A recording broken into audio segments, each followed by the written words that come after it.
بسم اللہ الرحمن الرحیم۔ السلام علیکم ورحمۃ اللہ وبرکاتہ۔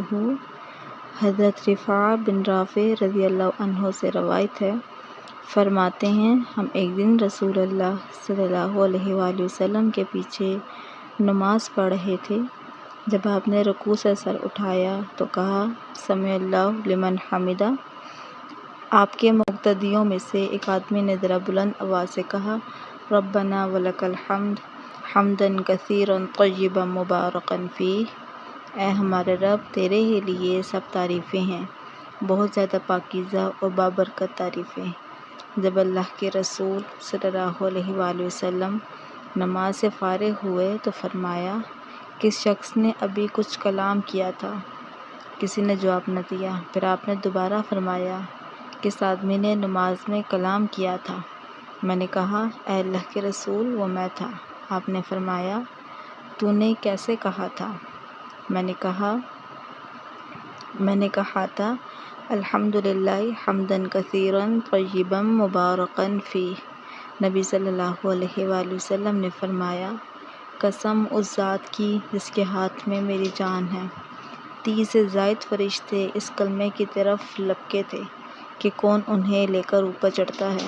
ابو ہریرہ رضی اللہ عنہ فرماتے ہیں کہ نبی کریم صلی اللہ علیہ وآلہ وسلم نے فرمایا، جب امام سمع اللہ لمن حمدہ کہے تو تم اللہم ربنا ولک الحمد کہو، کیونکہ جس کا یہ کہنا فرشتوں کے کہنے کے ساتھ ہوگا اس کے پچھلے تمام گناہ بخش دیے جائیں گے۔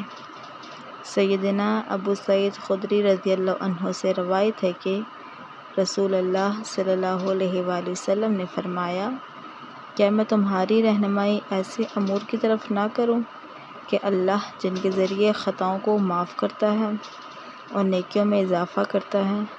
انہوں نے کہا، کیوں نہیں اے اللہ کے رسول؟ آپ نے فرمایا، ناپسندیدگیوں کے باوجود مکمل وضو کرنا، ان مسجدوں کی طرف زیادہ قدم چل کر آنا اور نماز کے بعد دوسری نماز کا انتظار کرنا۔ تم میں سے جو آدمی اپنے گھر سے وضو کر کے نکلتا ہے اور مسلمانوں کے ساتھ ایک نماز ادا کر کے اسی جائے نماز میں دوسری نماز کے انتظار میں بیٹھ جاتا ہے تو فرشتے اس کے لیے یہ دعا کرتے ہیں، اے اللہ اس کو معاف کر دے، اے اللہ اس پر رحم فرما۔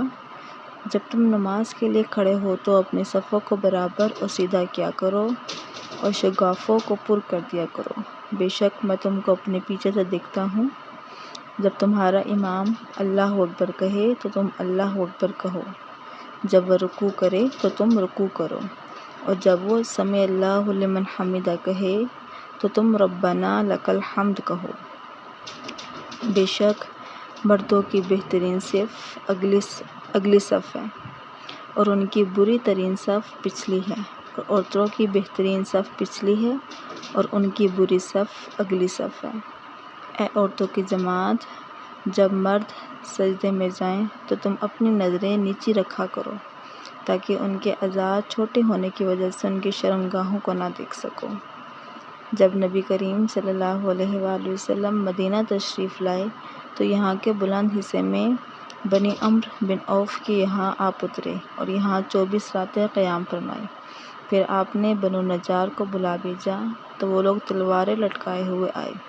انس نے کہا، گویا میری نظروں کے سامنے نبی کریم صلی اللہ علیہ وآلہ وسلم اپنی سواری پر تشریف فرما ہے، جبکہ ابو بکر صدیق رضی اللہ عنہ آپ کے پیچھے بیٹھے ہوئے ہیں اور بنو نجار کے لوگ آپ کے چاروں طرف ہیں۔ یہاں تک کہ آپ صلی اللہ علیہ وآلہ وسلم ابو ایوب کے گھر کے سامنے اترے اور آپ یہ پسند کرتے تھے کہ جہاں بھی نماز کا وقت آ جائے فوراً نماز ادا کر لیں۔ آپ بکریوں کے باڑوں میں بھی نماز پڑھ لیتے تھے۔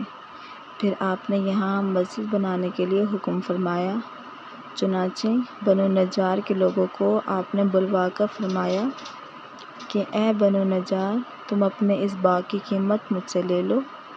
انہوں نے جواب دیا، نہیں یا رسول اللہ، اس کی قیمت ہم صرف اللہ سے مانگتے ہیں۔ انس رضی اللہ عنہ بیان کیا کہ میں جیسا کہ تمہیں بتا رہا تھا کہ یہاں مشرکین کی قبریں تھیں، اس باغ میں ایک ویران جگہ تھی اور کچھ کھجور کے درخت بھی تھے۔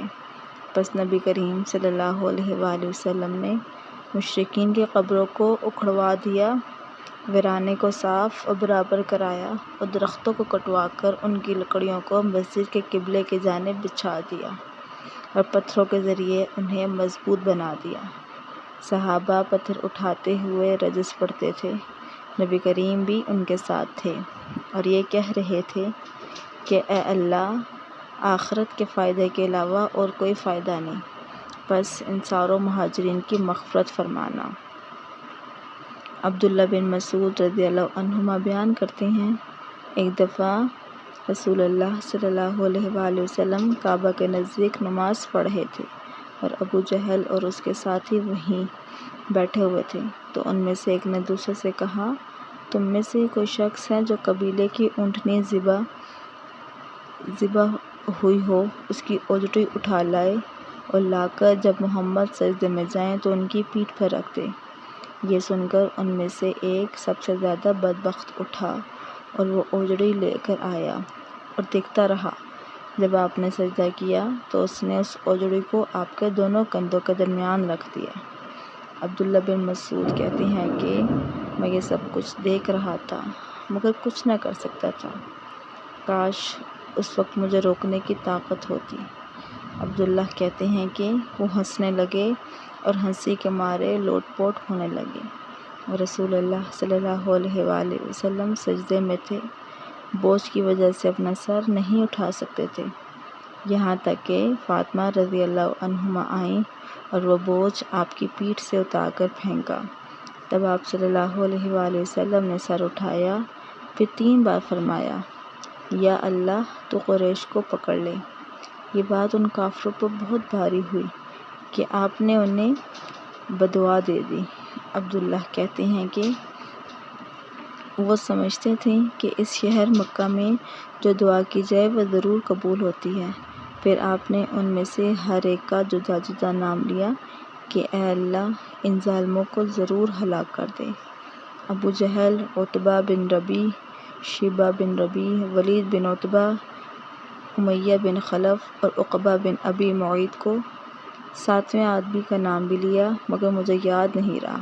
اس ذات کی قسم جس کے قبضے میں میری جان ہے، جن لوگوں کو بددعا کرتے وقت آپ صلی اللہ علیہ وآلہ وسلم نے نام لیے تھے، میں نے ان کی لاشوں کو بدر کے کنویں میں پڑا ہوا دیکھا تھا۔